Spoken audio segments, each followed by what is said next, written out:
Salam sejahtera bagi kita semua. Kembali kita berjumpa dalam Renungan Harian Toraya edisi Kamis 2 April 2020. Sebelum kita membaca firman Tuhan, mari kita berdoa. Tuhan Allah, kami tunduk di hadapan hadirat-Mu, menyiapkan hati dan pikiran kami untuk Engkau perlengkapi dengan firman. Kuatkan kami untuk menerima firman-Mu ya Allah, kuatkan kami untuk melakukannya. Dalam nama Tuhan kami Yesus Kristus, kami berdoa. Amin. Saudara-saudara, pembacaan kita hari ini Filipi pasal 1 ayat 1 sampai ayatnya yang ke-11. Firman Tuhan,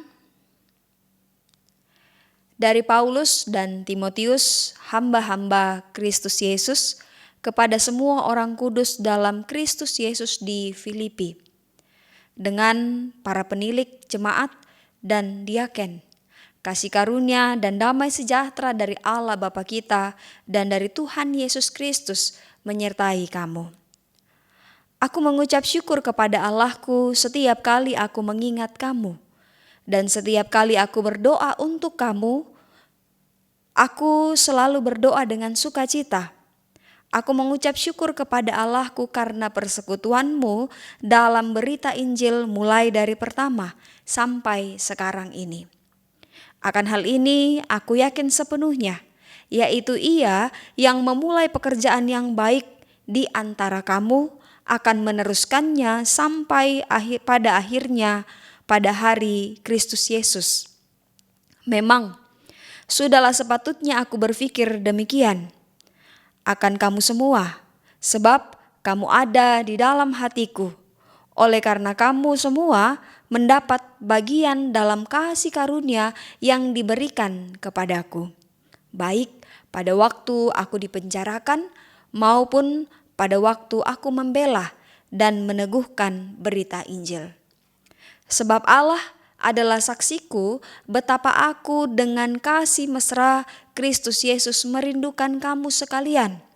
Dan inilah doaku, semoga kasih-Mu makin melimpah dalam pengetahuan yang benar dan dalam segala macam pengertian, sehingga kamu dapat memilih apa yang baik, supaya kamu suci dan tak bercacat menjelang hari Kristus, penuh dengan buah kebenaran yang dikerjakan oleh Yesus Kristus untuk memuliakan dan memuji Allah.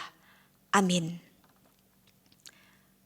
Saudara-saudara yang kekasih, tema perenungan kita hari ini adalah sukacita dalam penderitaan, parannu lan kamaparisan. Dalam situasi apakah kita mengalami sukacita? Pasti kita semua setuju bahwa sukacita yang kita alami adalah ketika kita berada di zona nyaman. Benarkah demikian? Ketika Paulus berada di penjara, ia mengirimkan surat kepada jemaat di Filipi. Ia mengirimkan surat dari tempat yang tidak menyenangkan, bahkan tempat yang mengerikan, karena di sana adalah tempat penyiksaan. Ada hal yang menarik bahwa dalam keadaan demikian, Paulus tetap mengucap syukur, bahkan ia masih bersukacita dalam sengsaranya. Paulus bersukacita dan bersyukur sebab tempat di mana dia telah dianiaya, dicambuk, bahkan dimasukkan ke dalam penjara, dan sepertinya tidak ada tanda-tanda keberhasilan dari pemberitaannya, sekarang telah menghasilkan sebuah jemaat yang setia mengabarkan Injil dan setia bekerja sama dengannya. Dalam keadaan apapun, baik waktu di penjara maupun ketika tidak di penjara, mereka selalu mendukung Paulus. Situasi ini memberikan semangat baru bagi Paulus bahwa pengorbanannya membuahkan hasil meski ia sedang di penjara. Paulus menyadari bahwa itu bukan karena kuatnya, namun itu semua karena Kristus telah memulai pekerjaan yang baik di antara jemaat di Filipi. Kristus menjadi sumber sukacita, sebab dari sengsaranya ia mendapatkan kekuatan, sebab Kristus bekerja dalam penderitaannya. Rupanya bukan karena zona nyaman saja membuat kita merasakan sukacita, tetapi dalam penderitaan sekalipun Kristus memberikan sukacita karena Ia turut bekerja. Dia lebih dulu merasakan kesengsaraan di kayu salib demi keselamatan kita. Dengan demikian, percayalah bahwa Ia mampu bekerja memakai penderitaan menjadi sukacita. Amin. Mari kita berdoa. Ya Allah, Engkau memulai segala yang baik di dalam kami. Perkara kami adalah perkara yang mendatangkan damai sejahtera jika kami imani dalam Kristus dan kami jalani dengan pengharapan dalam Kristus.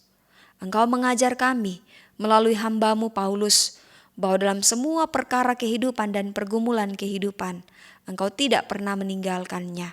Dan semua pekerjaan yang dilakukan untuk kemuliaan nama-Mu mendatangkan hasil yang baik. Ajar kami ya Allah untuk bertekun dalam semua perkara dan juga dalam semua pergumulan kehidupan kami. Ajar kami setia, ajar kami sehingga dalam semua perkara kami, nama Tuhan dimuliakan. Dalam nama Tuhan kami Yesus Kristus, kami memohon untuk Engkau kuatkan dalam kehidupan kami. Amin.